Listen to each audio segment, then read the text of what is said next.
Ukraine's drone army has a wide range of capabilities to strike Russian position, while being able to take out even the most armored vehicles.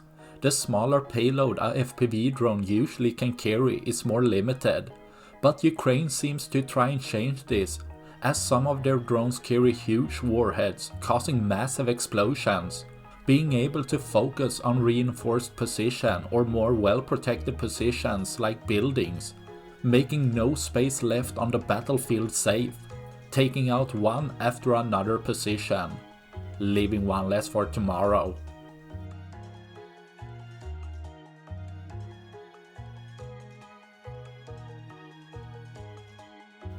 That's all I had for this video. Please like and subscribe for more. Thanks for watching. Bye bye.